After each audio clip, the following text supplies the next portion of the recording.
Hello YouTube and welcome to episodes 3 and 4 in the Symphogear reaction series, the first season of which. Now I don't know if there's much crossover, but in the Monogatari series, when the comments get a little bit long, I try to do a comment summary, just so I'm not literally reading paragraphs of text out. So I've kind of summarized the comments this time, just kind of picking up some general themes that you guys had to say about the last episode. One of my first questions during my kind of reaction video last time was the singer of the opening. I kind of theorized that it was Tsubasa's VA, who is Nana Mizuki. And yes, she does sing the opening. And we've got this kind of Nana wills it meme going on where kind of she was one of the main driving forces behind making the future seasons of the show actually get made, convincing the higher ups and whatnot. Which is cool. We're gonna use a Nana wills it when we want to as well. I don't really know the correct context in which to use it, but sure, we'll try to throw it in there sometimes. That was brought up by Yuki Ali and Kasogtha. Please excuse any of those pronunciations and any pronunciations in the future. Another common theme was to read the song lyrics, because the song lyrics are kind of like a view into the character's psyche, much like a musical. But in this show, it's quite literally that. The Symphogear brings out lyrics from the subconscious. Even, without thinking about it, you start singing what you're feeling, which is pretty cool, I think. It's a nice actual device in the story to make like the musical stuff make sense, if that makes any sense. Ron's Happy Gaming Family and Vitaly Kuzmin both brought up that. I don't know about that Vitaly name, it's Google translated, so we'll see if that's correct. Another general theme is to please try to avoid spoilers. I don't think it was a comment on this video, but maybe the last video that said that YouTube likes to aggressively spoil this show. I think Crunchyroll in particular has some clips out that just straight up spoil late stuff in the show. So I'm not clicking on any Symphogear videos on YouTube to give it the idea that I like it, if that makes any sense. And yeah, apparently there's some big twists and turns coming up, and the whole point of the reaction video format is for me to be surprised by that. So spoiling that would be bad, and I'll endeavor not to be spoiled. This was again brought up by Vitaly Kuzmin as well as Kasogtha. I feel really dumb for this one, but Bamps says that the OPs sound familiar because it was in the last episode. It was the ending of the last episode. But I also think that I've heard it outside of that context as well. Maybe I used to play Osu a lot, and maybe, or Os, however you want to say it, the rhythm game. So maybe I heard it there. That's a possibility. Bamps also says that the show is very dense and keep on the lookout for lots of stuff, much like he uses the example of the newspaper article in episode 1 that I took note of. So I'll keep a lookout for stuff like that and see what I can see, really. Bamps also had a number of comments about the kanji in the show, and I always find this stuff kind of fascinating, being kind of an outsider to the whole kanji thing. So he says that Tsubasa means wing, and then Kanade's last name, which is Amor, written with the kanji for heaven or wing, and also means, when written out, to play music. And they perform in Zweiwing, which is 2 wings, so each one of them means wing. You get what I'm saying. Wings to play music. They're pretty clever. The other one he brought up was Kohinata, which is Miku's last name, means sunny spot. And Tachibana, which is Hibiki's last name, means standing flower. So maybe the flower's always leaning towards the sunny spot or something to that effect.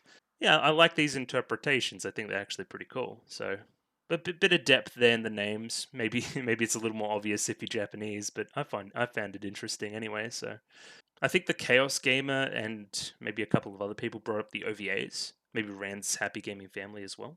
The OVAs have some importance and will be being watched. I think they're between seasons 2, 3, 4, and maybe 1 at the end of 5. So we'll see what happens there. Apparently, they do have some context and aren't just pure kind of, I don't know, just completely separate OVAs. They don't go to a bathhouse or something, I'm guessing. Or maybe they do, I don't know. So we'll be on the lookout for those. They will be reacted to. Do not fret. Chaos Gamer also had some stuff to say about the kind of my thoughts about Hibiki being good with the Symphogear immediately. He kind of says that she was flailing around a lot, and yeah, upon recollection, yes, she was, but she wasn't completely foreign to it either. I still think there was something, like, she didn't have literally no idea that she was powered up. You know what I mean? I don't know. Maybe I'm grasping at straws, but yeah, I'm thinking a lot of the journey of the show is her getting better at using this, potentially with the tutelage of Tsubasa, but we'll see. This is a number of comments as well, just said that the show's really gay. And yeah, I picked up on that. I think somebody called it Symphogear, which seems to be some kind of meme in the community, maybe. And yeah, I mean, bring it on. I love the gay stuff. And that's about all I read into the comments there. If I missed your comment specifically, just know that I read it and have internalized the information. Just a quick recap of the last episode before we jump into episode 3 here. The commander and Tsubasa see an off-Wahen waveform and the signature for Gungnir, causing a strong reaction out of Tsubasa, which is only natural. I think a commenter mentioned that that German word also means awakening, so it's like quite literally the waveform of a Symphogear awakening. And of course, this is literally from Hibiki awakening the power of the Symphogear as we saw in the end of episode 1. She uses Gungnir and starts to flail around, mostly in an effort to save this child that's present in the scene. She's really all about saving people. Hibiki is joined by Tsubasa, who cleans up the rest of the noise. Hibiki is obviously a little bit starstruck and wants to tell her about their previous kind of experience together, but they're interrupted by a legion of men in black who handcuff her and take her down into the base, which is coincidentally under the school, so maybe there's something there as well. As they take the elevator down, Tsubasa remarks that smiles have no place here. But Hibiki is immediately greeted by a smile as she gets to the base of the elevator. I thought it was a pretty good gag, so I wanted to recap it here. The commander and Sakurai introduce themselves and give a small bit of exposition about what they actually do, with a larger chunk of exposition coming later. It was mostly kind of a explanatory episode, I guess. I don't know, that's a nice way to put it. Not to disparage it at all. Sakurai says that one of the qualifiers for joining their program is not being able to tell anybody about it, and Hibiki immediately thinks about Miku, somebody that she's probably always confided in. Miku is extremely worried about where Hibiki was that night, and then Hibiki's worried about that she can't tell Miku about it, and blah blah blah blah. They kind of reconcile at the end of the night, though, at least somewhat. The next day kind of happens as well, and Hibiki gets invited to something by a group of 3 girls, and then declines, and then that makes Miku even more suspicious. So there's kind of this conflict between Miku and Hibiki kind of brewing. I haven't mentioned it thus far, but throughout the episode we see scenes of Tsubasa, and she's increasingly getting more and more agitated at kind of Hibiki's presence as it relates to Kanade's death and all these other things. This comes to a head when Hibiki kind of goes down and has her medical, at least receives the results of the medical, and we get another exposition dump where Tsubasa leaves the room in kind of I don't know, a fit of rage is the wrong word. She's just very sad at the situation, which is understandable. Hibiki is officially offered to join the commander's defense force. I don't really know what we're calling them yet. They say like disaster relief or something during the episode. And when kind of Hibiki thinks about how many people she can save by doing this and how it can help people and all this other stuff, she immediately agrees to join. Some noise approach, and Hibiki and Tsubasa immediately jump into battle. Once they defeat the noise, Tsubasa brings her sword up to Hibiki, challenging her to combat. It's the kind of the culmination of the feelings of Hibiki being really exuberant and green, and it being annoying to Tsubasa, considering the hardships that she's gone through so far. So yeah, that's where we're going to lead into this episode from. Just some general predictions going forward. There'll be some kind of reconciliation between these two. I don't think that they're going to be at odds forever. I don't think that's a particularly strong prediction. This will happen probably maybe this episode, or if not the next, and then we'll start to build that relationship up a little bit more. I think there'll be some increased context between Tsubasa and Kanade explored in these couple episodes as well, and that will inform how Tsubasa approaches this situation as well. This will maybe come in the form of a larger enemy that both Hibiki and Tsubasa have to take on, and then they reconcile through that. This is also just a general prediction or maybe an observation, but Ame no Habakiri is the first relic, and then Gungnir is the third relic, so where's the second? That's kind of my question, right? And I'm pretty sure it'll be answered at some point, so no spoilers, of course. This is also just like a general question. What were they doing with Nehushtan in the first kind of episode?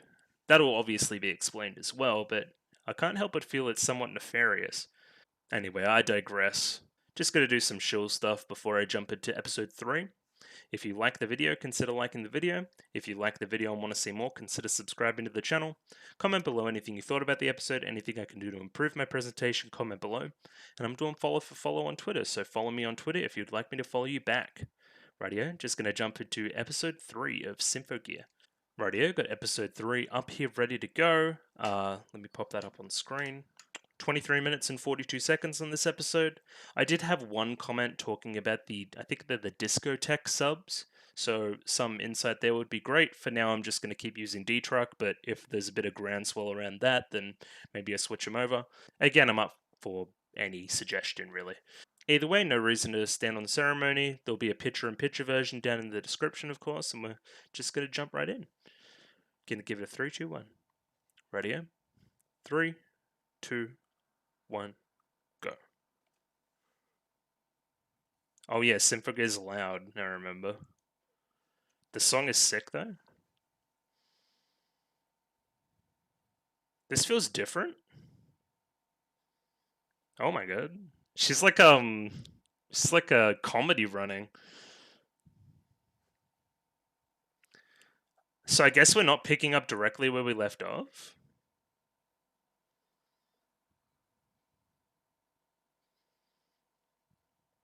It seems that Hibiki's struggling, which is only fair. Oh, okay. So the conflict has been prolonged. I see.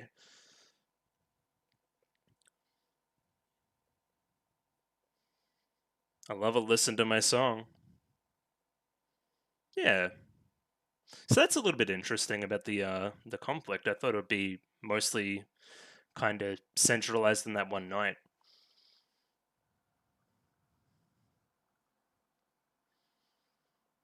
But I guess it's only natural that something like that wouldn't be solved overnight.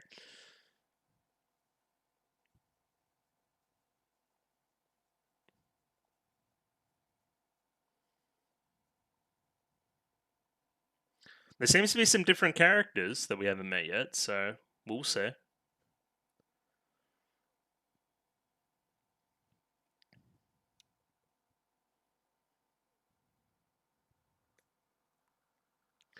I love how cheesy it is, and that's not a diss at all. Like looking into the camera, like soulfully singing. It's great.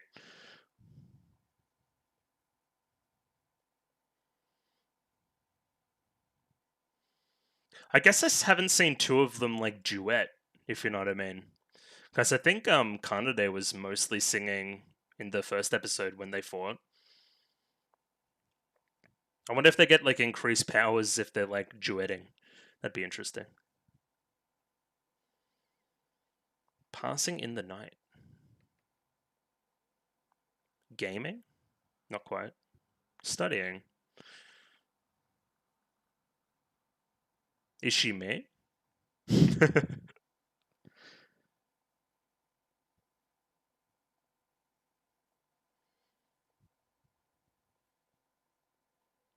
she just rip her page? No, you're not. No. Get a coffee up here.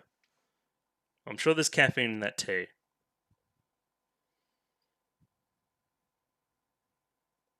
Put her to bed. Okay, flashback to where we were.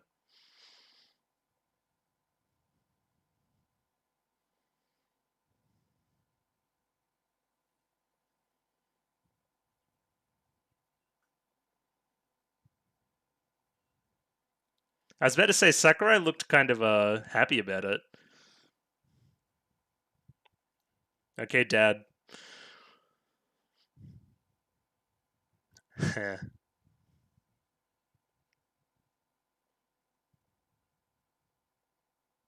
Hmm. Getting some sinister vibes of Sakurai. Not that I don't like it either. Okay. That's preposterous.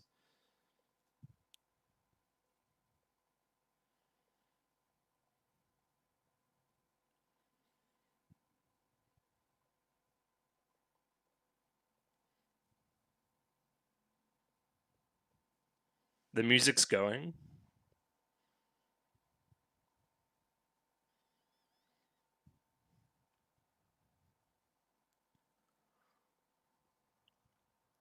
Some kind of weapon?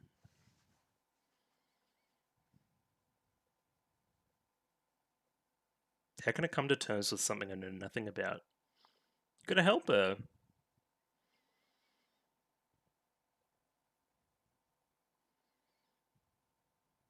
Yeah, it's not the same for play. People die. I don't think she's trying to do that either. But it's understandable why you think that. It looks like she did go all out, huh? What's the commander going to do? Okay, he's pretty strong. Yo, he's kind of sick.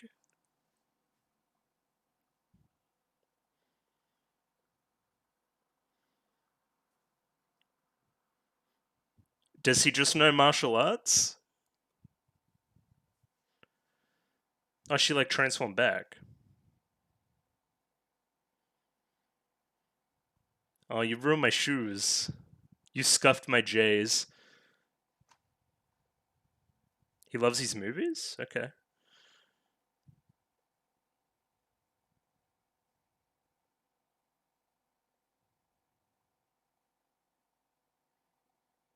That's only the water.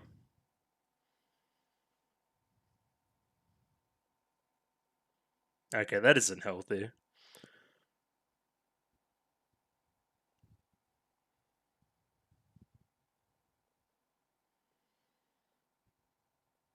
Come on, get up.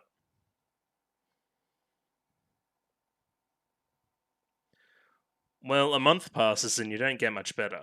No, don't, no, don't do that. No, no, that would infuriate her. Good. Bad line. Don't say that.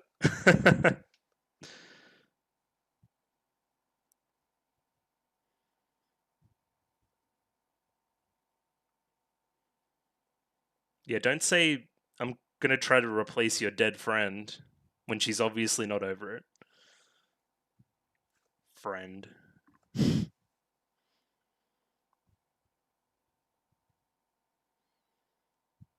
Have I mentioned the music's really good? Like even this kind of somber, more subtle piece is pretty good. The piano track.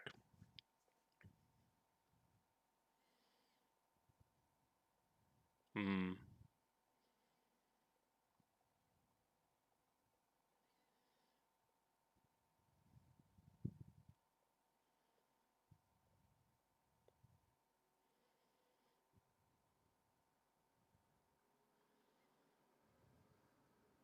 Love the eyes.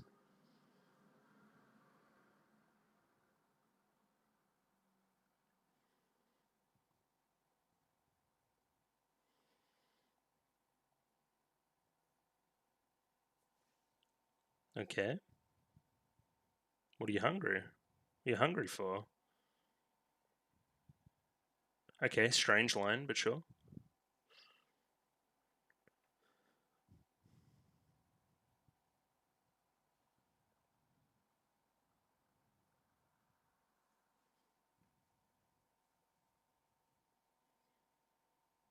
I mean, she chose to sacrifice herself. But you could have been stronger to stop her from needing to do that.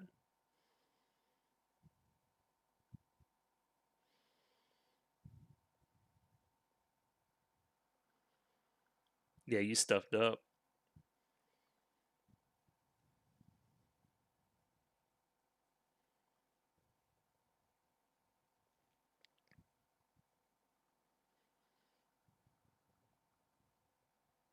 Go watch the shooting stars one day.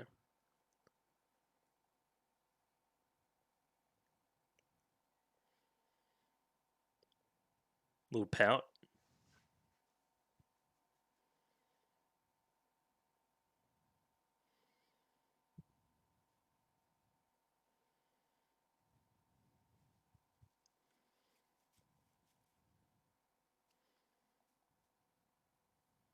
Give her a hug. Okay, it didn't happen. But yeah, again, just two mates just changing each other's clothes, or not each other, but one changing the others. Okay, we're gonna chat it out. I don't think that's gonna work.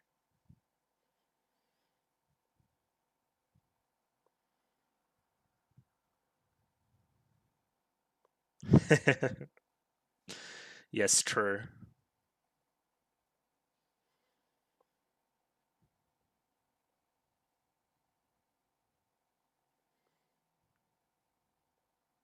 Okay, tell me about this noise. Emotionless mechanical.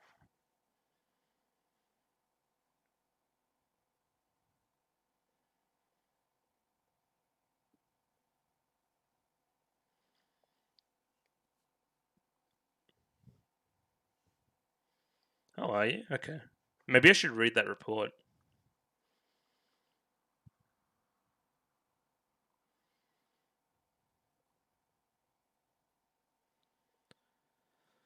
Hmm.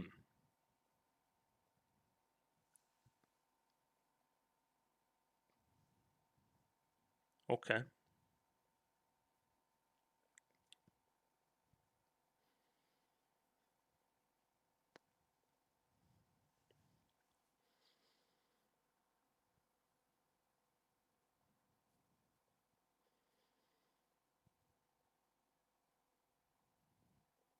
Good question.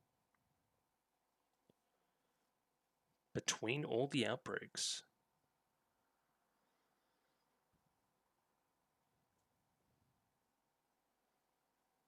Durandal? Okay.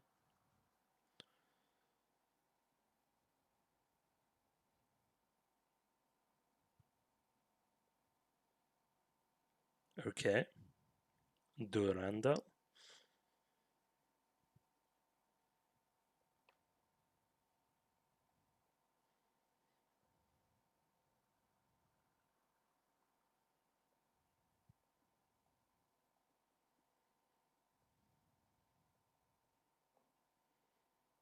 Sounds dangerous. Okay, it's probably right then.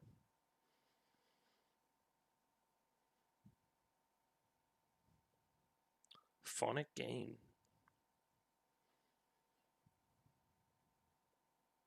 Is that what they were doing at the concert?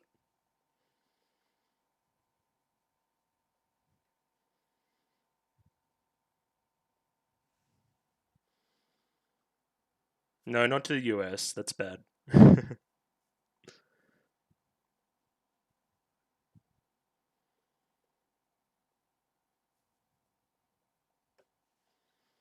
Hmm.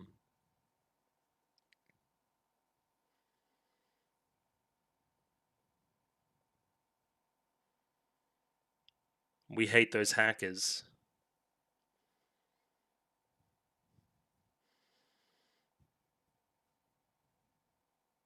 Hmm.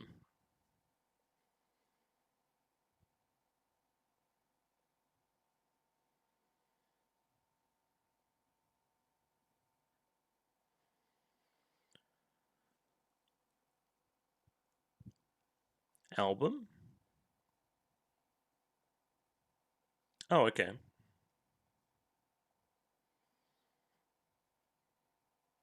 It's really not that exciting. Bye bye.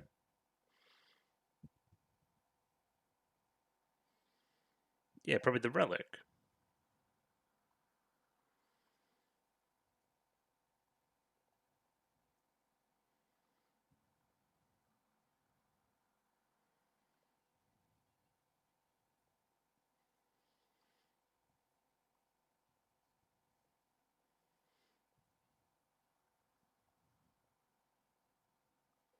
Okay.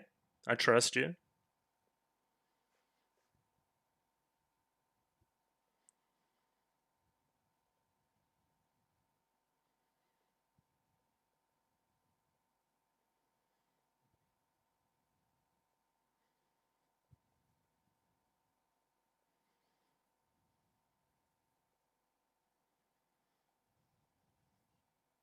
Okay. Well, clearly.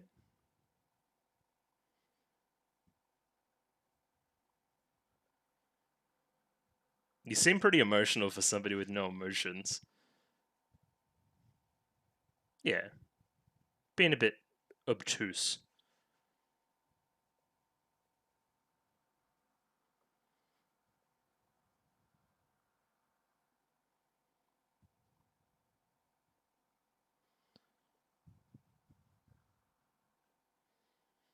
Okay. Don't bite my ear.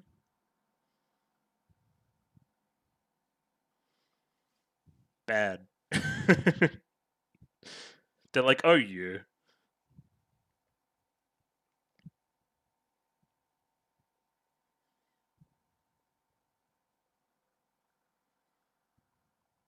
No, you're ruining the harmony. Exactly. Get opera.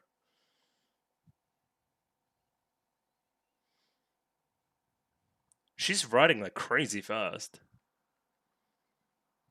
Okay, these people seem to be associated. Yeah, these are the same characters as last time.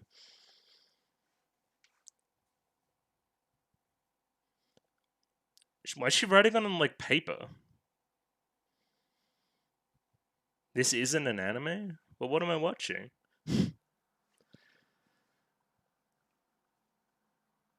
Okay.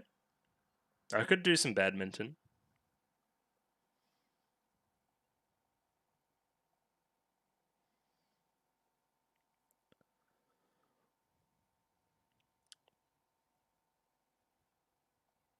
Okay, bye.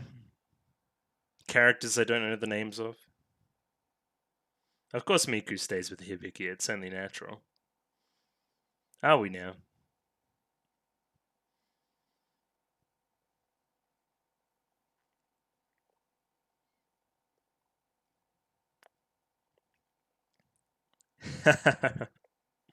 Hieroglyphics.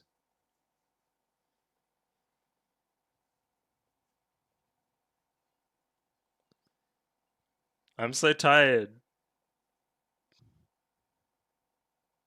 No fun allowed.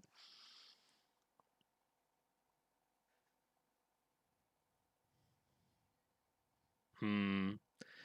You know what this is the classic setup for, right? She gets called into action and can't watch the shooting stars. Here it comes. Oh, or do you want to answer it? That's that classic one. You get that call from work. Oh, poor Miku. And she can't even tell her. That sucks. She just had to like leave. Well, I mean, she could have made up an excuse or something. Like, oh, I got sick. Yeah, but then she wouldn't go home. Weird one. Okay, at least she told us something.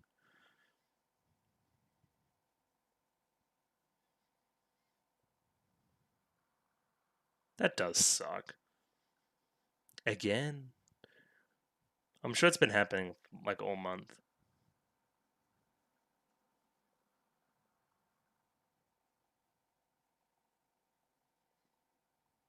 Hmm.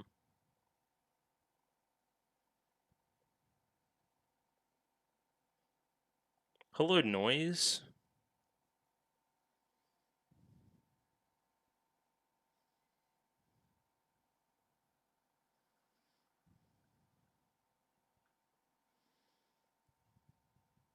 Again, I like the bagpipes.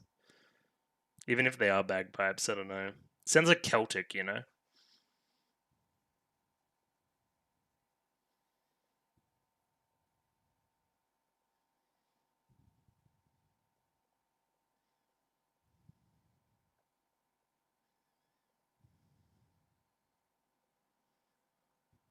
Yeah, just punch him.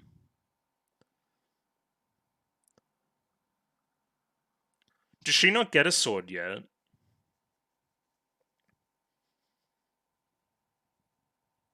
Detected something big.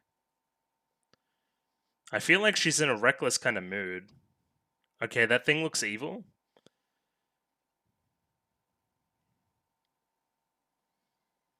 Yeah, just kick him.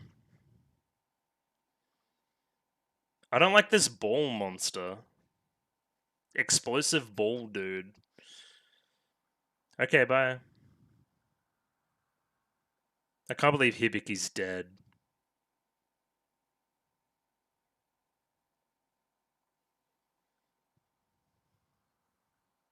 Great.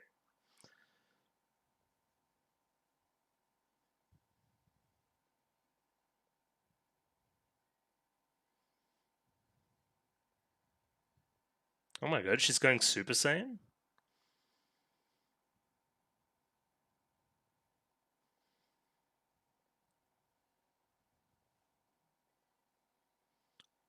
She's like Kyle, she punched that wall.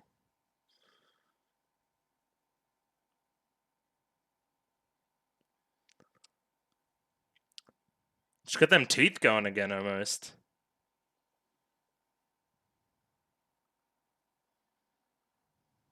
Yeah. She's got this evil version, right? Interesting.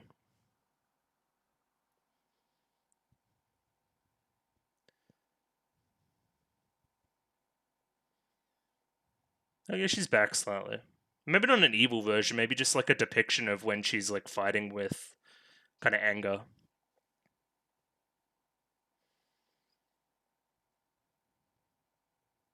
I don't like that guy. He's like a creep.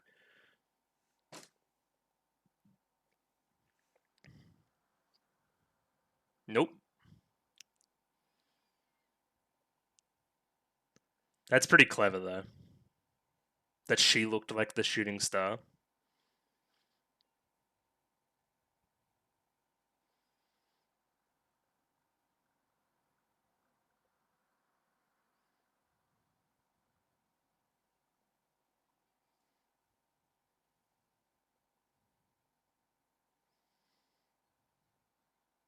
Do you?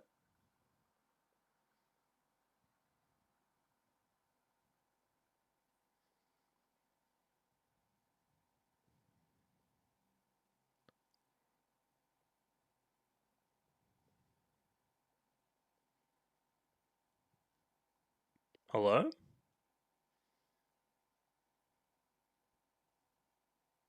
Moon? Who the hell is this? Oh.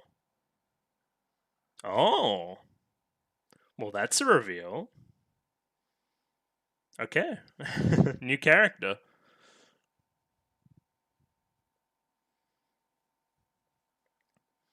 And this is like crazy ED again. It seems like the songs are like they were singing the same songs, but maybe those lyrics can be applied to a number of different situations. That would make sense to me, right?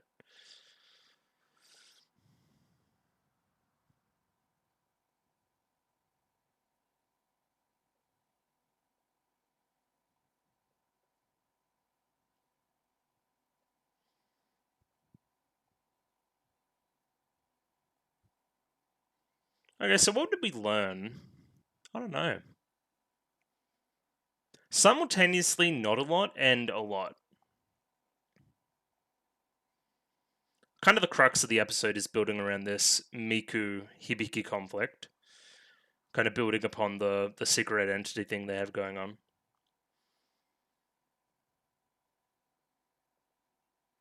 But other than that, I guess we got a little bit of stuff with Tsubasa, what she like actually thinks about everything that's going on. Not exactly healthy, but again, she's going to get over it. And I guess the reveal of this new character at the end. Don't know. And Hibiki seems a little more competent. Either way, we'll have a look at the episode now. Rightio, just going to jump into a quick little bit of analysis on that episode. Oh yeah, that episode was pretty good. Had its up points, had its down points for sure. I can definitely see the production stuff starting to come through a little bit. It's not exactly stellar, but that's fine. We've come to that expectation already. The more important stuff is talking about our kind of revelations from the episode. And again, this mostly feels like a linking episode. Uh, there's obviously the big reveal at the end, which is what I'm going to focus in on a little bit towards the latter portion of this analysis segment. But there's also a little bit of intrigue around Sakurai that I wanted to talk about as well. Sakurai Ryoko. The continuation of a lot of the themes from last episode as well. We have the conflict brewing between Miku and Hibiki around, keeping secrets and all this other stuff. We have some pointed lines from Tsubasa as well, something about being, I am a sword, I am a weapon, no emotions, all these kind of things, Very healthy stuff. There's loads of things that this can be referential to, or can be akin to, not exactly referential, if you get my drift. I don't know if anybody's seen Violet Evergarden. It's a strong theme in that. Near Automata, that's another strong theme in that. Anyway, just the character that says that, generally that changes by the end of the fiction is all I'm trying to say. But yeah, just going to pop the episode up here. And yeah, I'm just going to go through and, pause when I want to pause and talk about what I want to talk about. So I think the most immediately striking thing upon starting episode 3 is that we're not immediately in the same situation again. We've skipped ahead. And we see that the kind of problem still persists between these two, the kind of conflict. So that gives us the insight that, hey, they didn't solve it that one night. Something must have happened to exacerbate the issue further. I also like Hibiki's kind of goofy run here. I thought it was quite enjoyable. Also, they fight in a really weird variety of locations. Like, this looks beautiful, and they're just like fighting noise. It's been a month, and they still can't work together. So they're off doing separate kind of noise missions. I want to talk about this character who has very similar hair to the character we see at the end. So, potentially. Which, it's spoilers, but I don't think the character's going to be entirely evil or entirely antagonistic, this Nehushtan character. But we will see. I could be completely wrong. And I'm sure we'll get some answers to that next episode. Also, the shot of these two characters' hands. I'm imagining this is Miku and Hibiki looking at some stars. It's a strong theme in this episode as well. Is the implication here that, kind of continuing on with what we were saying, that Miku, instead of studying, is watching like meteor shower videos, just like in anticipation of these two going on a meteor shower trip? That's a bit tragic, isn't it? She's really looking forward to that trip, and I don't think it's about the meteors. So yeah, this was the report she was writing as well. On the wildly accepted menace posed by the noise are a new kind of natural threat. Though they appear all around the world, the circumstances and conditions of their materialization are unknown. I can't read under her hand. Something parts of the globe were left untouched, but focusing on the number of occurrences. But when focusing on the number of occurrences? Either way, she's writing a report on the noise. So this is like the public's perception of what the noise is. We learn later there's something around their concentration around the school. Probably has to do with the relic they're keeping down below. So Hibiki is obviously very tired from living her little double life, and now we get our flashback to what happened during the night at the end of episode 2. So it's kind of implied that she's thinking on this as she's sleeping, or trying to sleep, or resting, or it's on her mind is the point. Immediately, the commander, I'm forgetting his name at the moment, Commander Genjuro is his name. He goes off to try to split up the fight. In other news, she really caught my interest. I don't know about Sakurai. What's she planning here? Can't just watch, I guess, in reference to Genjuro. Hell will freeze over before I accept that fighting with you. Before, I accept you as a partner. Prepare your armed gear. It embodies your will to fight on the battlefield. To my knowledge, she doesn't have an armed gear yet. She's just using her fists. I'm imagining armed gear means weapon. Yeah, and of course, the Gungnir would be a spear. So yeah, she can't conjure this spear yet, apparently. Yeah, I don't even know what armed gear you're talking about. Yeah, okay. She will get this spear at some point, and it'll be cool. For sure. She says here, how dare you try to take Kanade's place. That's not what she's trying to do. Well, until she says that that's what she's trying to do. But she probably shouldn't have said that. So here it looks like she's going pretty all out against Hibiki, giving her a heaven's wrath, right? But I think Genjuro kind of implies at the end that she was holding back somewhat. So she obviously deep down doesn't really believe what she's saying, but she's obviously just very upset. Again, understandable. Kind of a little bit multi-layered as well. It's kind of nice. Yeah, and as I was speaking about before, Genjuro stops this impact. I have no idea what kind of power this guy has. He doesn't seem to have any, like, gear on or anything. I don't even know if he can get gear. He just seems to be naturally very strong. Again, interesting. Yeah, did you even try to hit her for real? Pretty classic stuff here. I'm not crying as there's water falling, crying in the rain. Even if it's not rain, it's a pretty good trope. Yeah. I have never shed tears. I'm a warrior, and thus I am nothing but a sword. But she can't even finish that line. She's so kind of distraught. Needs to be honest with herself, obviously. She's got a lot to work through. She's trying. Yeah, a lot of this will come from a little bit of respect towards Hibiki. And that respect isn't helped by Hibiki's line here. I'll try to replace Kanade. And then And then a pimp slap. She pimp slaps her, which is, fair enough. Love there's no eyes here, the focus on the mouth for the emotion. Just like extremely angry. And yeah, you can see the tears as well, obviously. So yeah, she's crying, she's upset, she's clearly emotional, but she's obviously been told to keep emotions to herself, as to not affect missions or something to that effect. That's always how it goes. So here we also get some increased context into the scene in the first episode between Kanade and Tsubasa. I think the music here is quite effective. I love the voice acting. Again, this is Tsubasa's meditating back on this at night. Kind of miss that scene here. But yeah, the particularly the dead eyes, I think that sells it a lot. Like, she's on her last legs, and she's using all of her effort to say these lines to Tsubasa. Did you know, Tsubasa, that if you sing a lot, you get really hungry? And that's her last line. Unsure. She could be delirious, but there could be a deeper meaning there. Could be a metaphorical, kind of less literal meaning to it as well. Hungry for what? We could go a number of directions here. Either way, this is when, Kanade starts to disintegrate and leaves this mortal coil. This is another great indicator to why she feels this way. My own weakness, let that happen, excuse me. So blaming herself for her kind of mentor's death. Another pretty classic little trope. It was her own decision to self-sacrifice, but potentially she wouldn't have had to self-sacrifice if you were stronger and defeated the enemy quicker. So you've doubled down on strength, right? That is your kind of coping mechanism. I'm going to get stronger to overcome this. I'm never going to be put in the same situation again. I'm never going to be hurt the same way again. Maybe that is the hesitance to get close to Hibiki as well, in case something similar happens to her. Getting close to anybody in general, right? That's a pretty natural response. I got hurt once, I won't let myself get hurt again. Again, maturing for this character is going to be realizing that this isn't the way forward. You will experience love and loss, and these are all parts of the human experience, and you can't limit yourself off to these and be solely a weapon. And yeah, pretty cool stuff though. And I'm excited to see the growth here. This is a character that's in a pretty dark moment at the moment, and coming out of that and growing out of that will be satisfying, I think.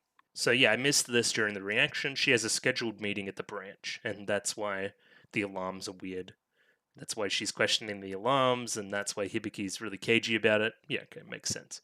Here we set up our meteor shower meeting that will definitely be happening for sure. So yeah, the stakes here is that she needs to finish the report, then they can go see the shooting stars that are apparently only happening at this time of year, or this time in, a cycle, like, astrological stuff does. And yeah, we see a little pout from Miku. She's concerned. Rightly so.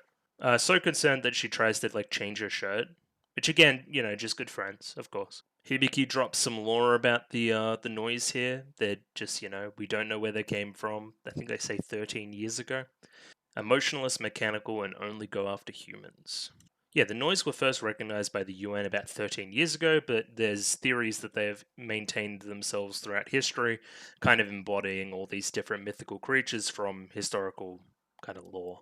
Which is always the way, right? You put your supernatural thing in your show, and now we're going to use it to explain a bunch of real world things. That's always kind of fun. Sakurai here says that noise encounters are actually pretty rare, and the string of outbreaks is extraordinary no matter how you look at it. So there must be something that is causing these outbreaks around here at this time. And yeah, they theorize that it's the relic being experimented on way below ground. Durandel is what it was called. And that's the relic they're experimenting on. Probably much in the same way they were experimenting on Nehushtan before. There's also this part here. If it's a kind of this untouched relic, if it's a fully realized relic, you don't need to be the singer to wield it. Anybody can wield it, and it'll be even more strong than normal. Which sounds dangerous, sounds a bit like a super weapon. Maybe the US are involved, I don't know. 2 years have passed since then, maybe Tsubasa will. Tsubasa and Kanade were using the energy from the singing at that concert to power Nehushtan that one time. Obviously, Tsubasa would have strong feelings about not doing that again. And I'm sure we're going to dive into this next episode, considering somebody wearing Nehushtan has showed up. Somebody's trying to hack their system as well. The US wants to, bridge a peace kind of agreement to take possession of Durandel. Yeah, sounds bad. Sounds like there's some international espionage involved, a bunch of like political factors and all this other stuff.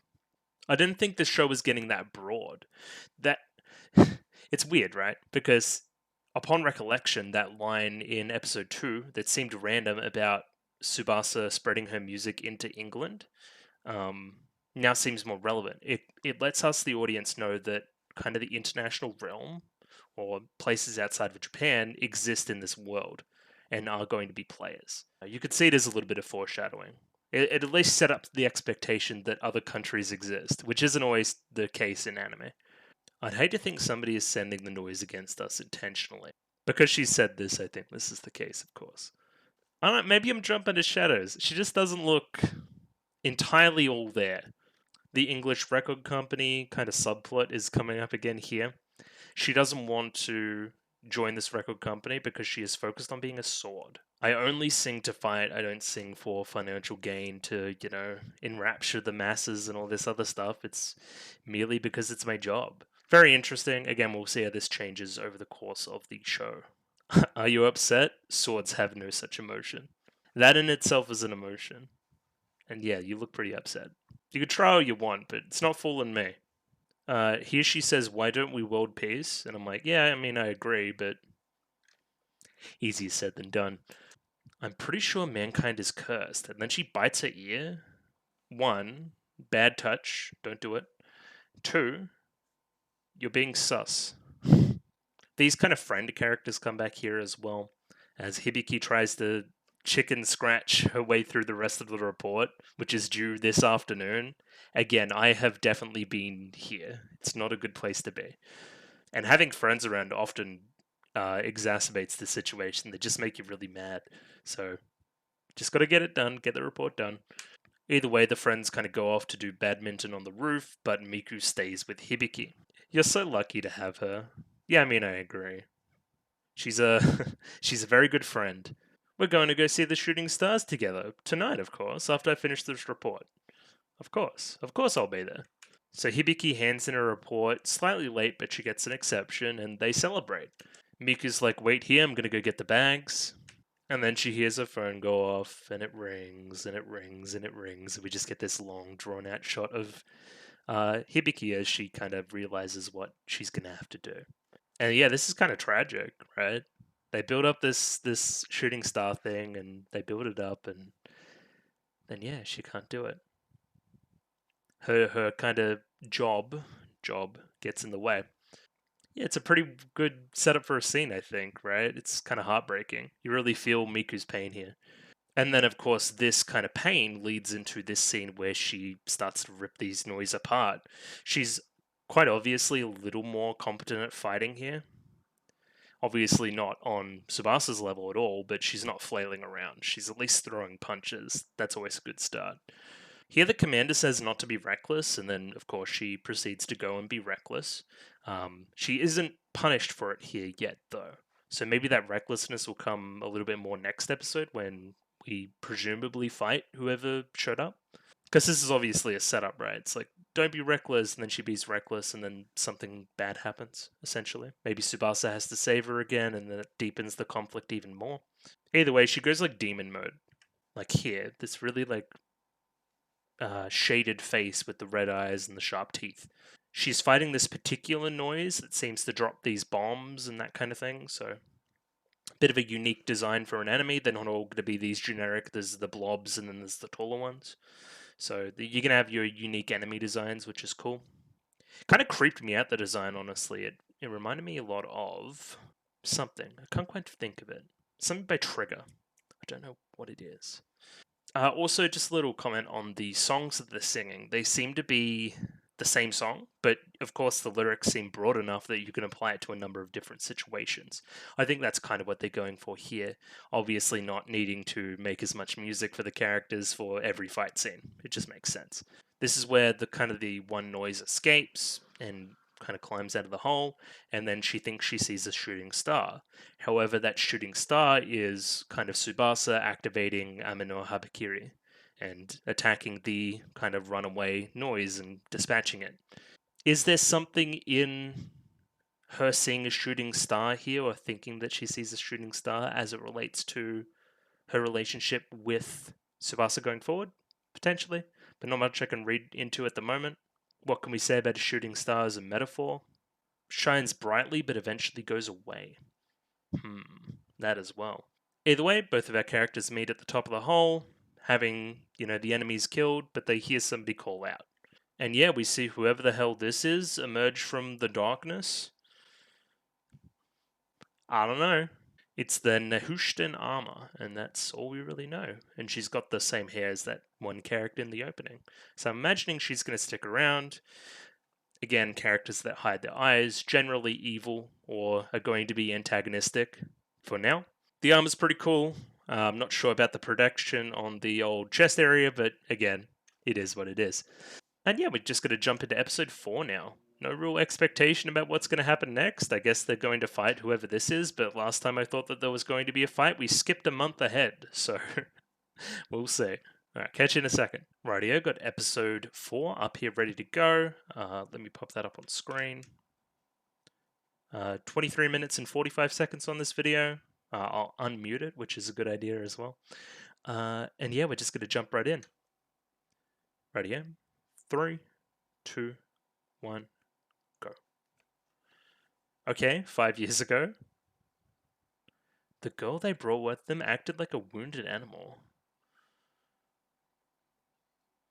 Oh. Well, that's kind of new.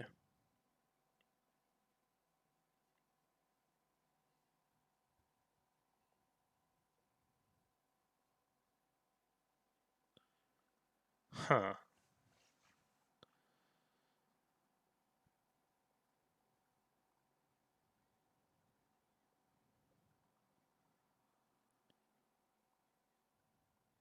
Oh. Interesting.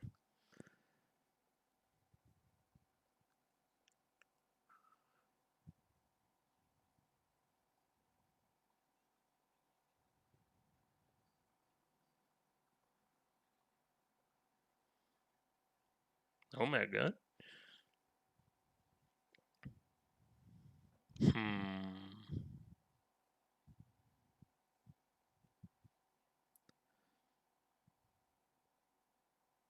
What's the Tsubasa connection here then?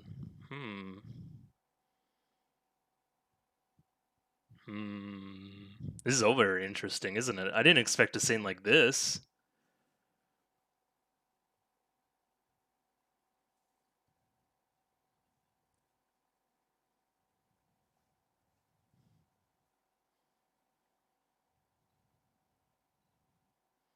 Okay. She hates it? It almost seems like they're kind of evil.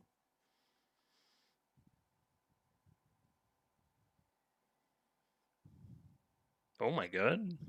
Strong grip. Also, I don't like the long hair. I like the haircut better.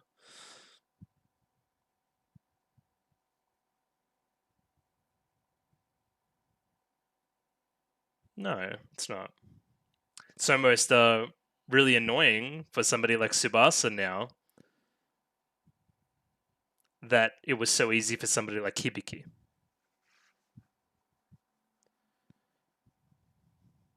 Oh my god. It's kind of evil.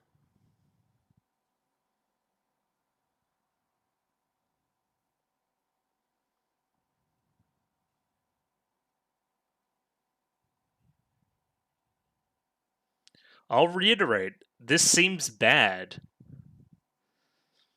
Like this whole Symphogear thing isn't particularly healthy.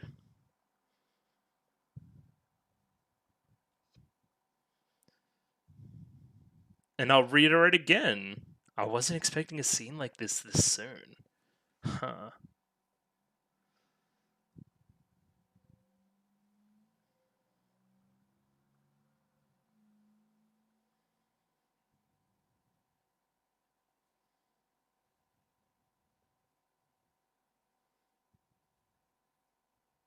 True.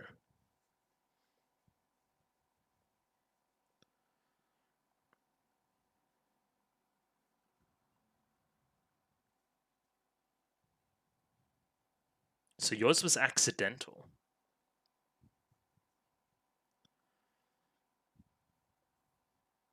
So always a little check just to make sure that it is episode 4. Okay. It feels very quick.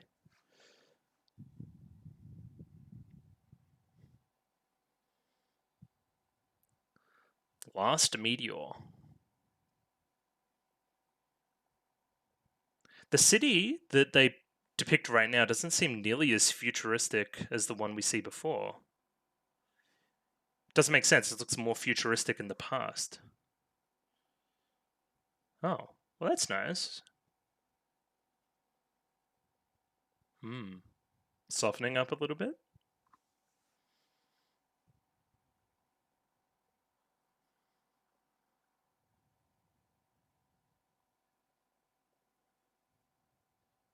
Listen to your song. Hmm.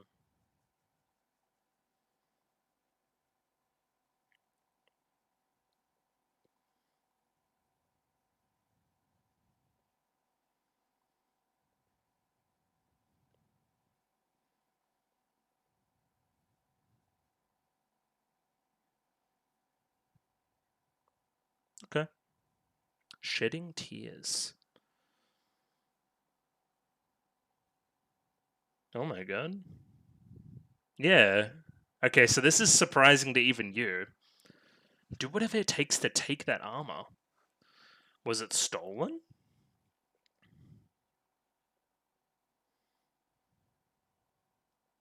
Oh, I know this VA for sure.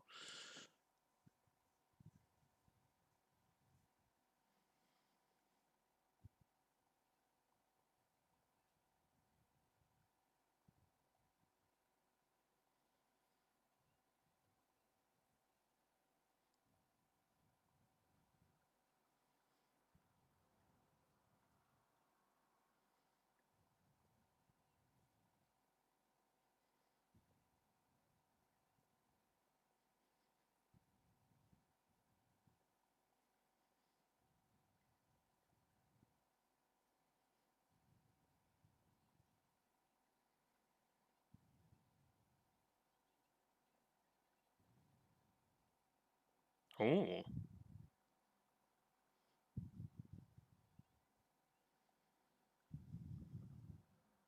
Okay. And we fight.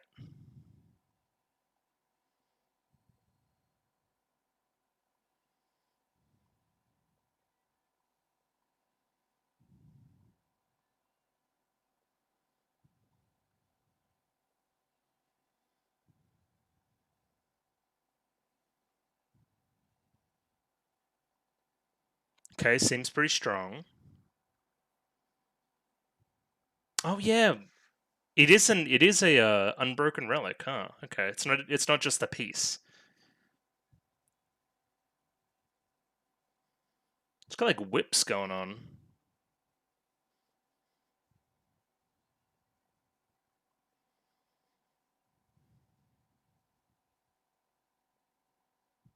Interesting. Yeah.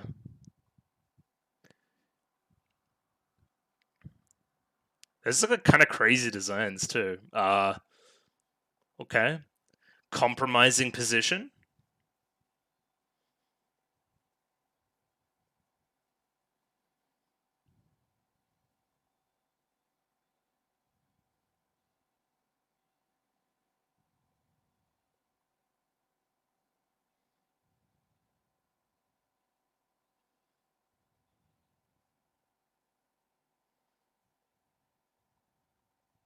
Yeah, no, the main character's over there.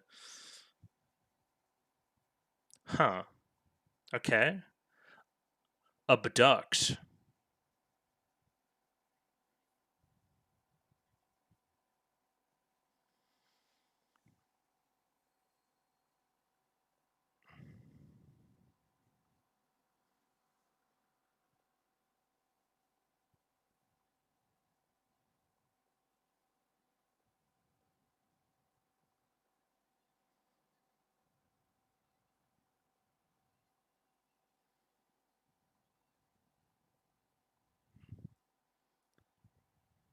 Yeah. It's something about the desire for battle or something, right?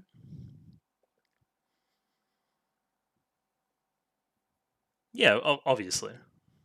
She seems stronger than you, to be honest.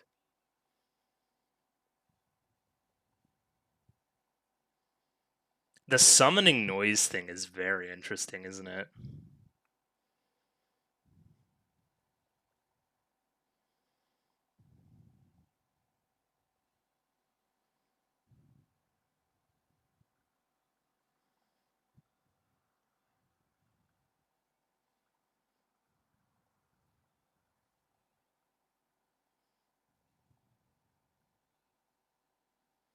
Oh.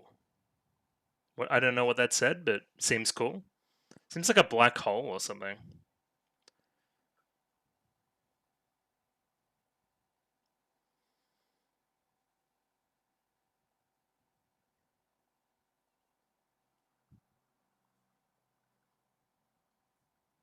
I wonder how far away they are from the commander, because the commander showed up very quickly last time.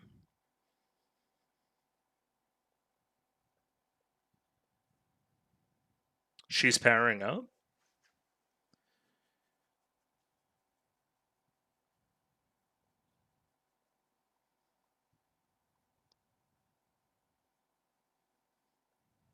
Hmm.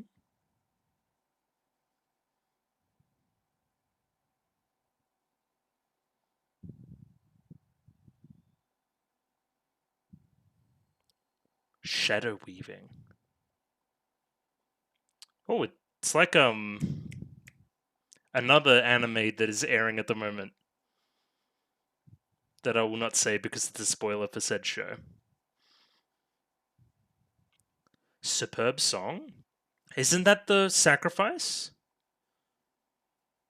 Or is it a different one?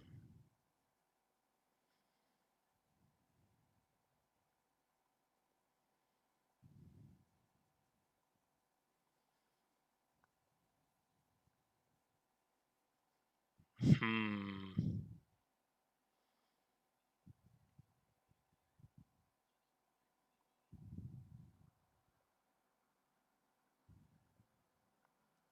Yeah, and the same filter, right? Well, I mean, obviously she's not going to die. Or maybe she will.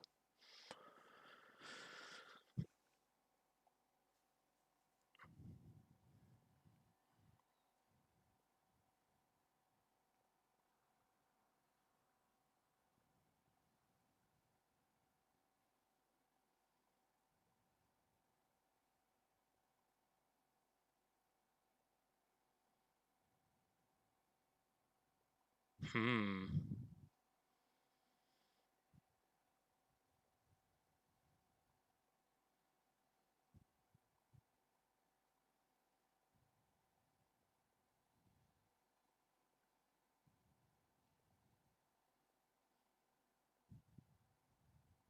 I mean, it worked.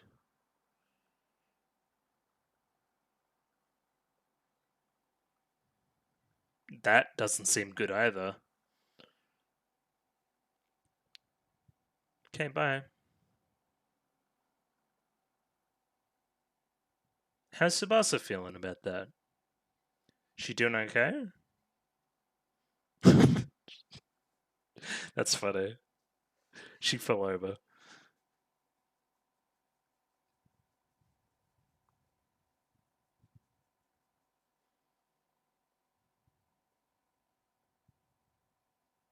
Ooh.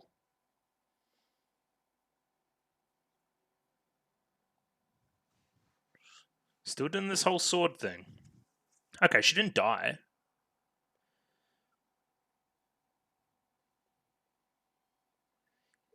Interesting.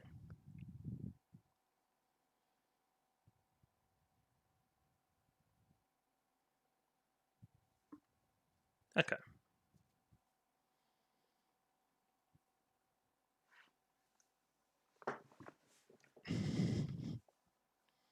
Thank you, doctors.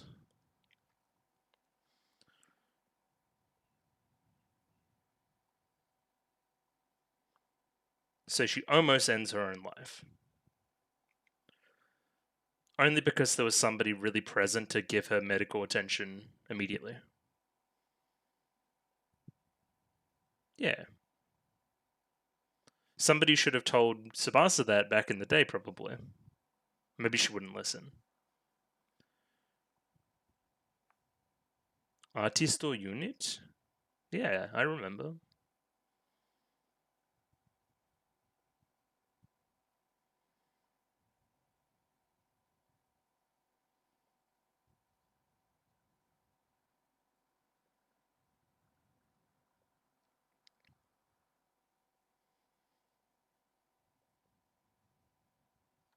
Kind of protect the people that wanted to hear her song, right?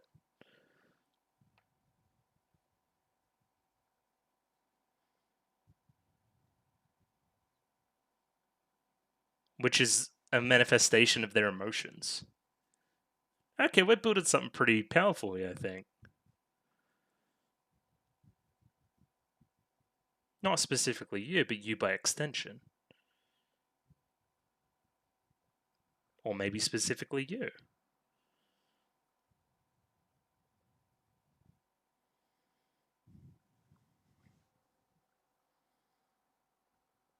Yeah.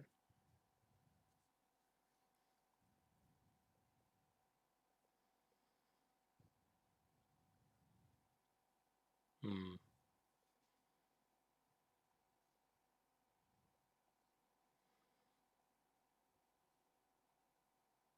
Hmm.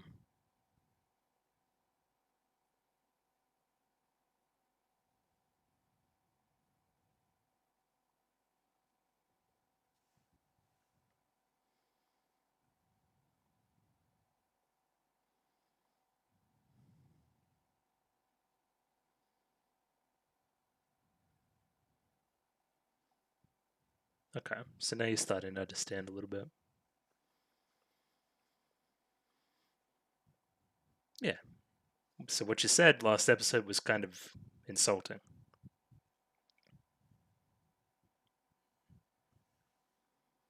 Good boy.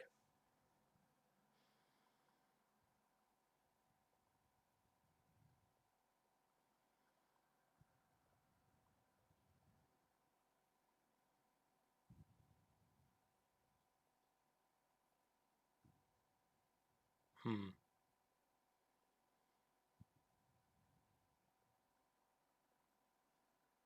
But what about this Nehushtan character?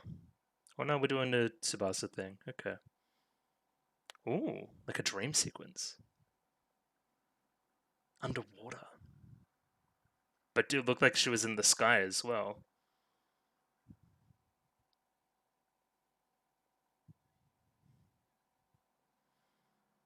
Hmm. And we can read into this quite a bit, can't we?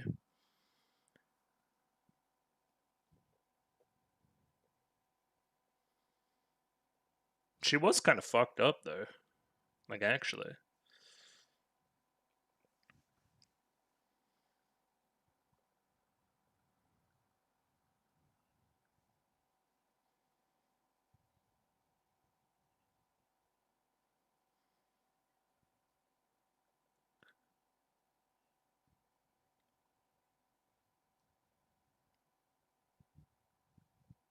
Hmm. Well, where'd she get the armor? Is there a rat? We're doing a rat story? Somebody telling fibs?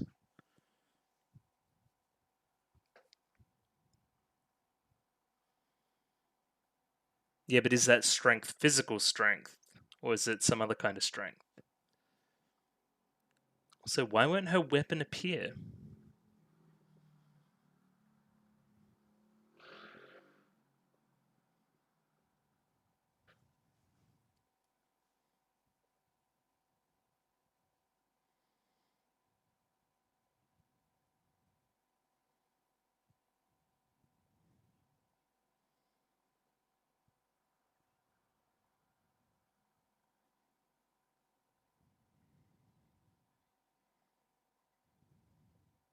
Therefore,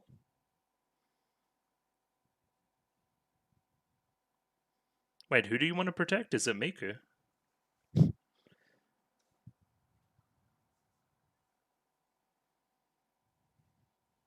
Hmm.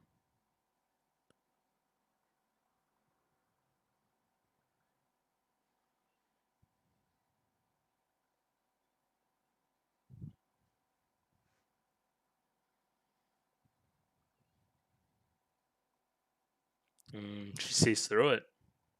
At least a little bit. Yeah.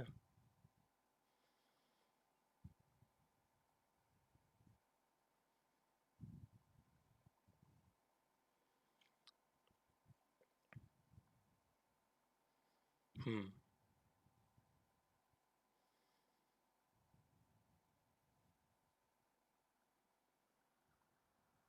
I'm still thinking about the first episode where she's dead.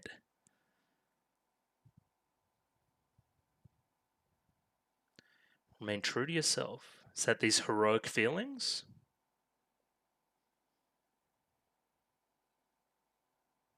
That's nice. Thanks, Miku. Even without knowing any of the context, right? You're too good.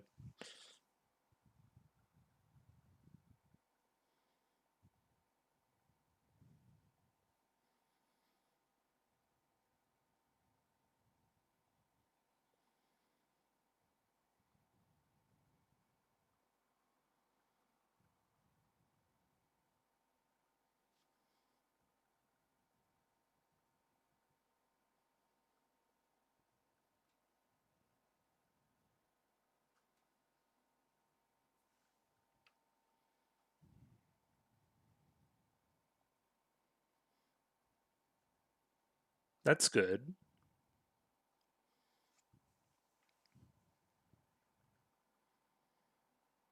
We just watch a video? Okay.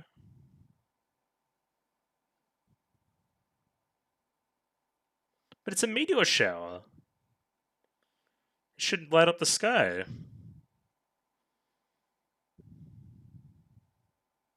Hmm. This music's really nice too.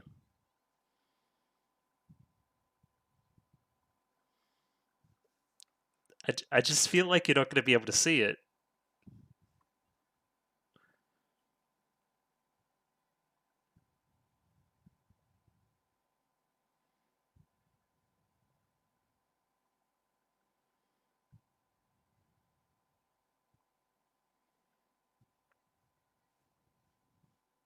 Good. Seems like you're on the right track. But again, what about all that other stuff? Master.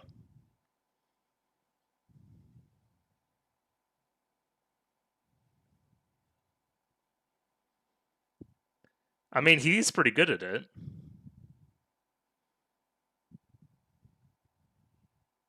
Hmm.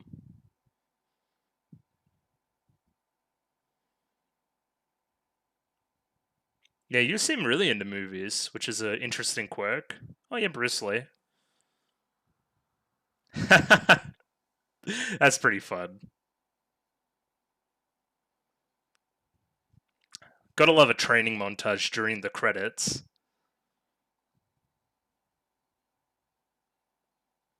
Oh, karaoke. That's good training too. She looks determined though.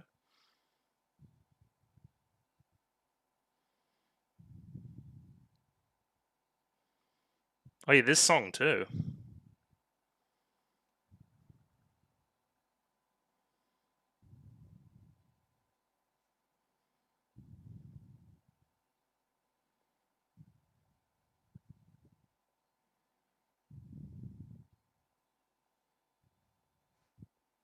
That was quite enjoyable.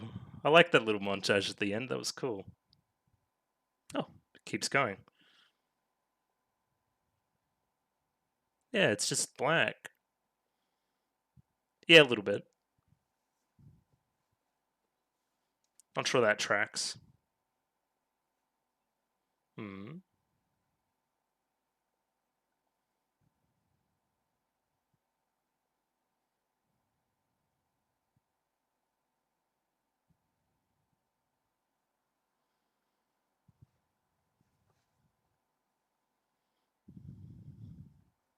But you would. Yeah. Yep, so seems like that kind of Hibiki Miku conflict is going to be a huge part of the show going forward. So we'll keep an eye on it. I'm probably going to stop recording now and then load this back up tomorrow morning and then, record my last little bit of analysis on the last episode and then see where we go from there. So, yeah, I'll see you in 5 seconds, but it'll actually be like 24 hours. So, see you in a sec. So, I'm back. It's the next morning, and I'm just going to go through the episode again right now. Just some overall thoughts. Yeah, it was a good episode. It still obviously feels like an interlinking episode between greater plot points, I guess. Potentially that's a little bit unfair now that I think about it. Stuff did happen. I especially like the stuff in the beginning, kind of this a little bit of an origin story about Kanade. And then yeah, there's lots you can talk about into how Tsubasa now interprets a lot of stuff. Of course, there's also Tsubasa's self-sacrifice. I don't really know. It's like a secret song or whatever they call it. Sacred song potentially. I forget the correct wording there. But she essentially sacrificed herself and was willing to die in the process. Seems like this kind of Miku Hibiki secret stuff is going to keep coming up as well. It was kind of alluded to right at the end of the episode that that would stick around. Either way, we're going to get the episode up on screen here. And yeah, I'm just going to go through it and pause when I find stuff I want to talk about. This will help to jog my memory about specific plot stuff as well.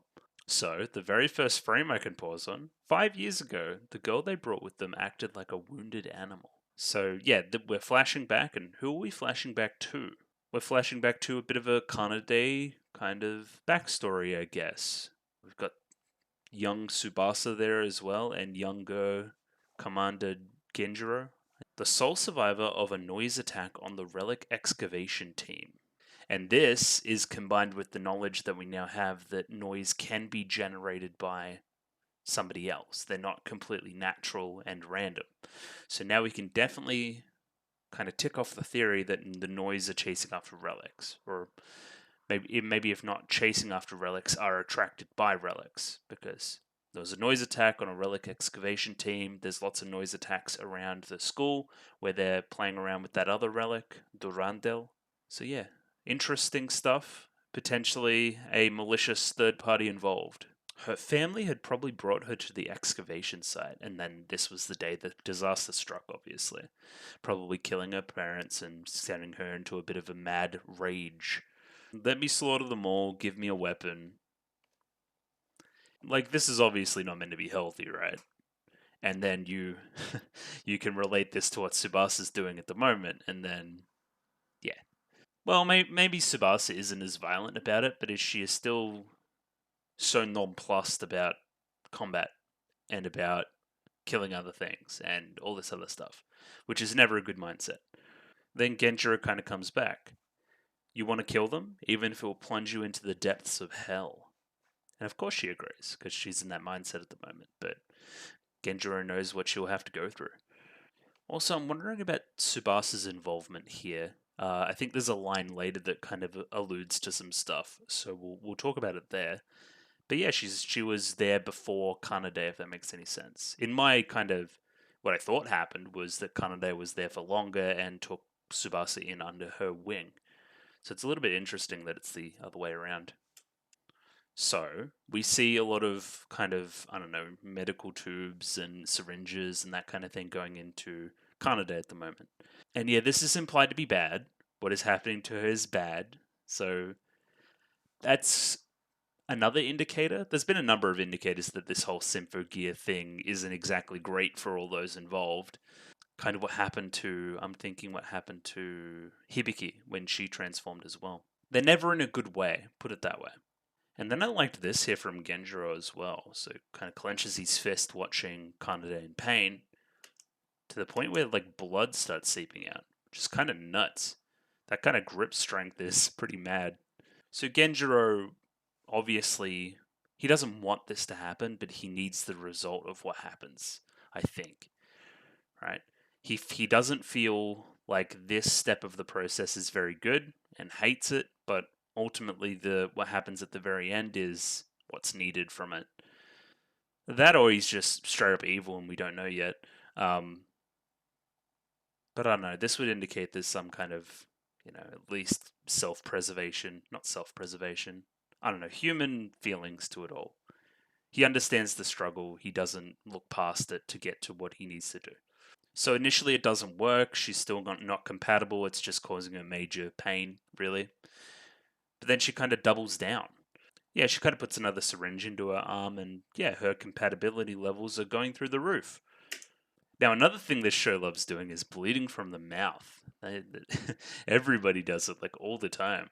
And yeah, she eventually gets the Symphogear power, kind of Gungnir, using that relic. Yeah, that was the line from Tsubasa there. Her power didn't come from accident, it came by choice. She wished for it, coughing up blood as she sang, she got it. Interesting. How does one accidentally become a Symphogear?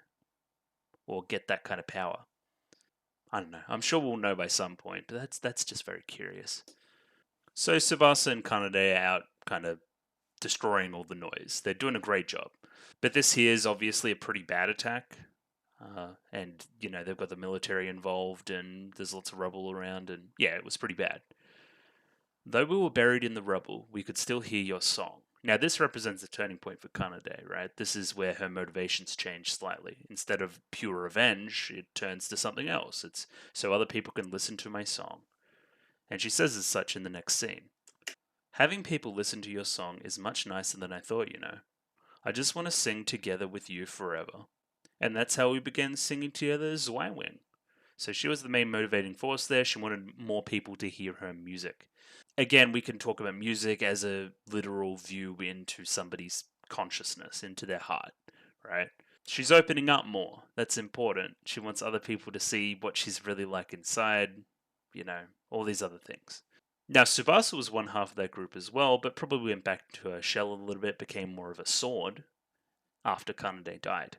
I don't know. We're going to need to keep following this kind of when I'm singing, it's really me spilling my emotions and how that relates to other things in the story. I think that's interesting. Now, Hushtan has awakened, and Genjiro is going to go check out the situation immediately. And yeah, we see this character's eyes. It is most definitely the character from the opening, so that's cool. I still don't think we've gotten a name for her, so I'm just going to call her Nehushtan Armor person. I don't know what I'm going to call her. Blue hair. Is it even blue? Yeah, it's like a light blue. Because blue hair is also Tsubasa. Anyway, let's read these lyrics here too. Dance to the tunes of God and die a death of glory. Like, this is what Tsubasa's thinking at the moment.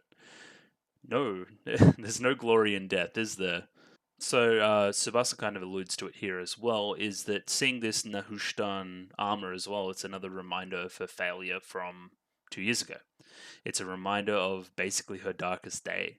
Along with Hibiki, they're both reminders of that, and they both appear at around the same time.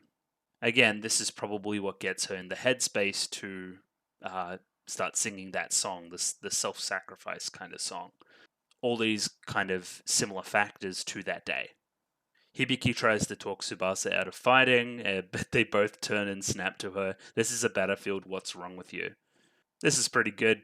It shows an actual similarity between these two characters. Just for the record, I don't think this character, the Nehushtan, is going to be bad the entire time. I don't think that's really how it's going to work.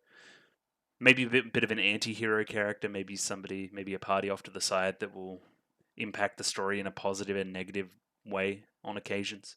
I don't know. But I don't think she's going to be the villain, is my point. Yeah, a lot of these lyrics can allude to what she does. Who in this world is everlasting? All I know is how to let determination be the fangs that cut through all my doubt. Again, sounds good in isolation, doesn't it? But when you know what she does at the end of this fight, it's not so much. This battle also represents the first time we've seen somebody get the upper hand over Tsubasa.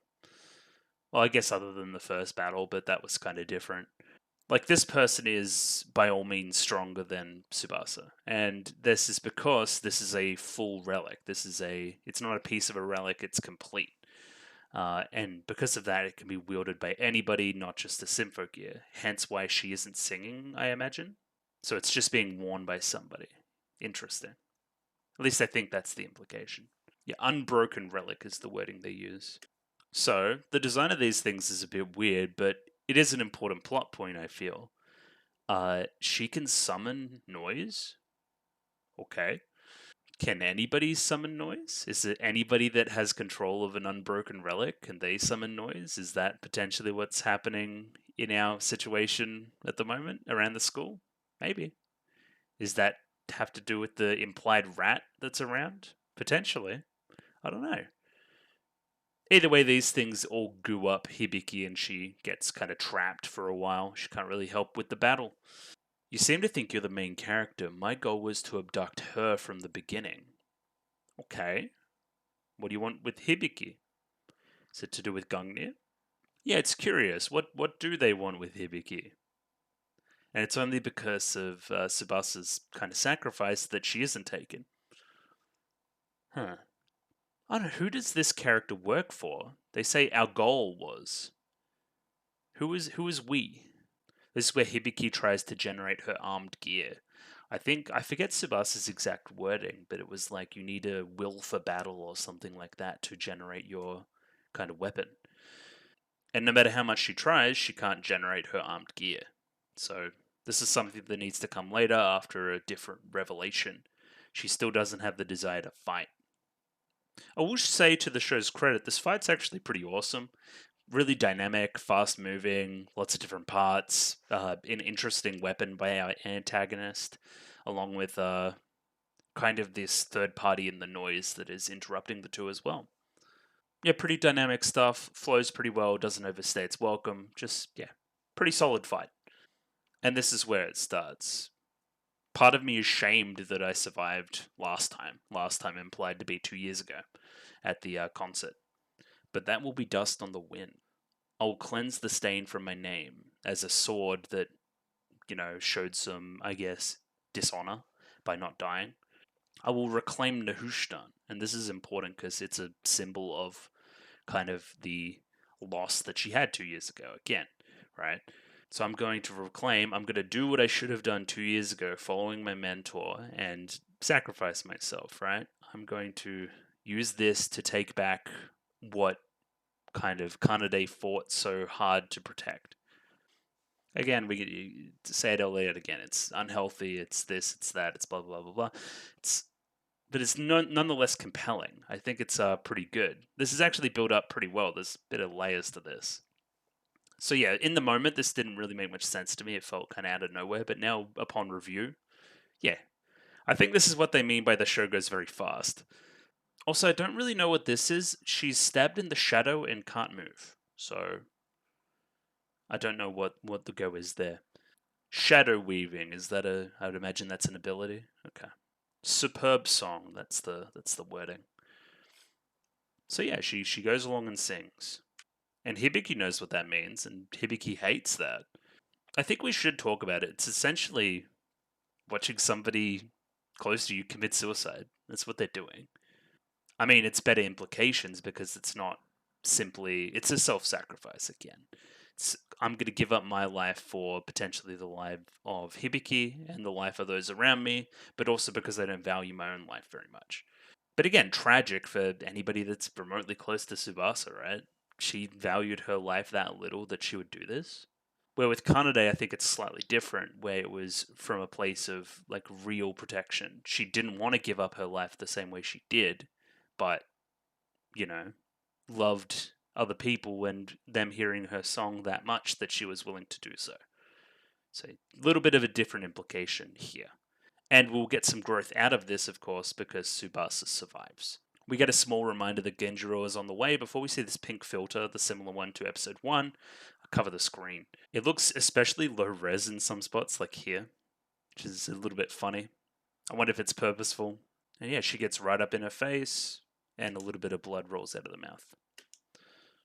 Very similar to Kanade. Leaves our Nehushtan character in a bit of a bad way, and she scurries off somewhere to recover. Oh yeah, I forgot to mention this part. It like grows into her skin. So maybe there is side effects to using a, unbroken relic that we maybe see in the future. Maybe it's kind of fused to her. Again, these relics seem to be banned and used basically across the board, so I don't know. Definitely I don't know, lots of different shows, but Madoka's coming to mind again, right?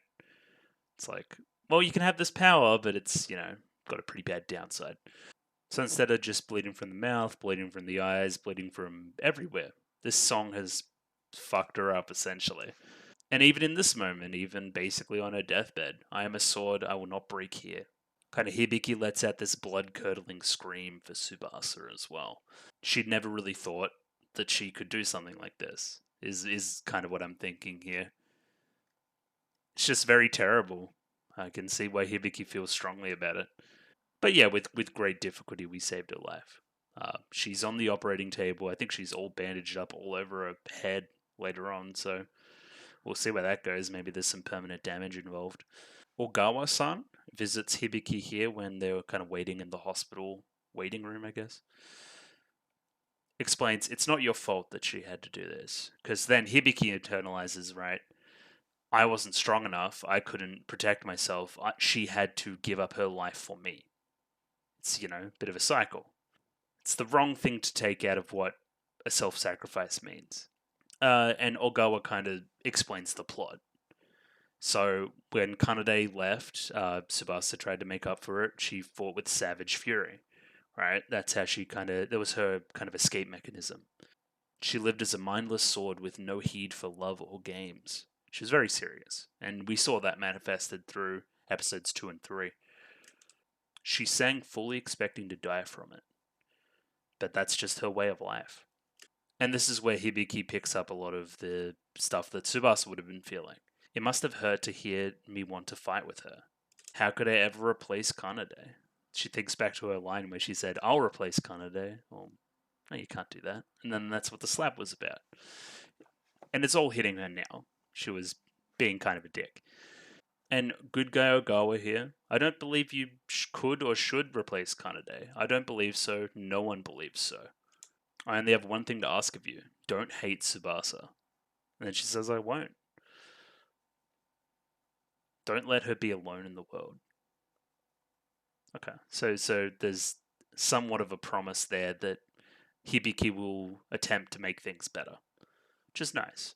Now, this here is extremely interesting. I love analyzing dream sequences. So she's falling through the sky before coming to the water. Okay, so what does that mean? Is the water meant to be like peaceful? Is it meant to be like heaven? Maybe. But she's also falling out of the sky where heaven would have been. Does it represent purgatory? I don't know. She says, one wing is enough to climb to any height. I'll show you Kanade. Just smile, please, Kanade. And she doesn't give her that. And then instead, Tsubasa sinks away deeper into the ocean. So out of the sky, where one would need wings, right? Instead falling deep into the ocean, deep into kind of this... It's pretty ominous, is my point.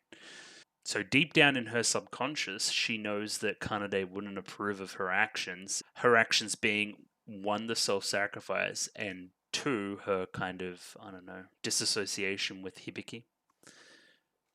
She knows deep down that Kanade would like her to team up eventually again, become who she used to be again, become the kind of real Tsubasa. And it's important that it's inside Tsubasa's head that she's thinking this. And the approval would be in the form of Kanade's smile, and that just doesn't show up. What worries me is that the girl in the Nehushtan armor was targeting Hibiki. And then, Sakurai implies that there might be a rat. No, actually, Genjiro implies that there might be a rat. Excuse me.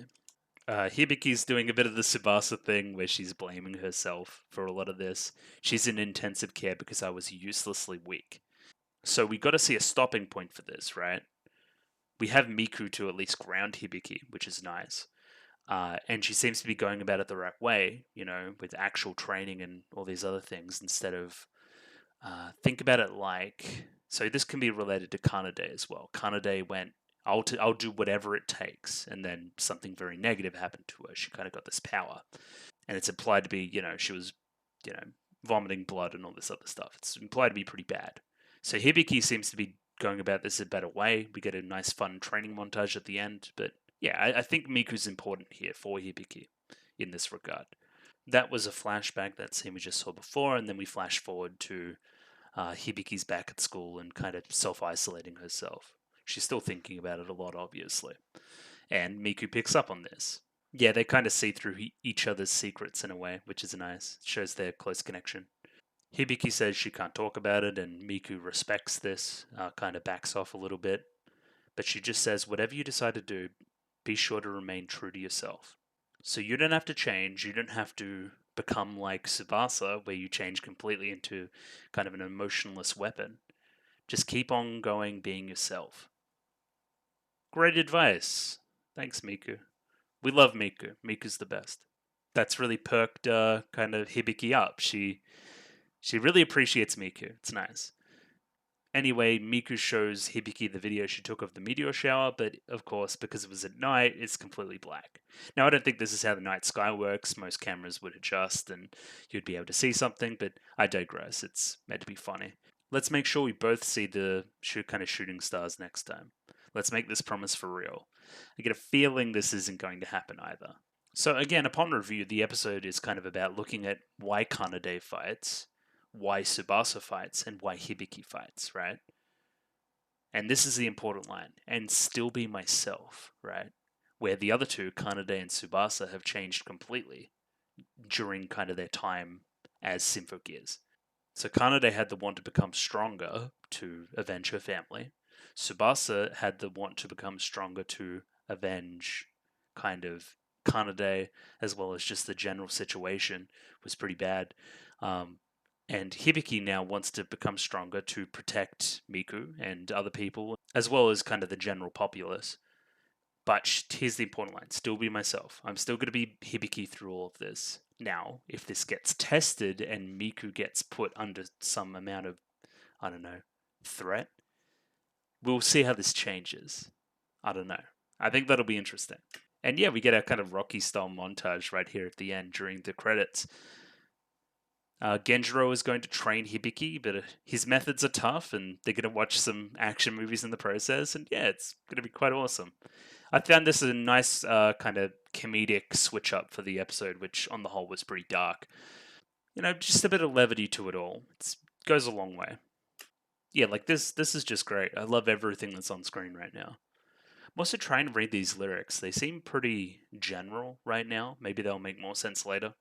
I'll be unafraid of battle, proud of my feelings. Now that can be seen as a good summary of the episode, I guess. I have no time to shed tears. I have things I want to protect. Can we relate that to kind of the blood tears by Tsubasa? And then, yeah, this is our post-credit scene. Miku kind of approaches Hibiki. It was hard to keep the video a secret. Are you holding any secrets? I don't want to hide anything from you, of all people. Miku suspects something, right? And we see here Hibiki's kind of body movement. I wouldn't hide, turn, anything from you either. I mean, of course, we know what she's hiding, but we will see how this manifests. I don't know how Miku will react, and again, it's a lot. So we'll see what happens there, I guess.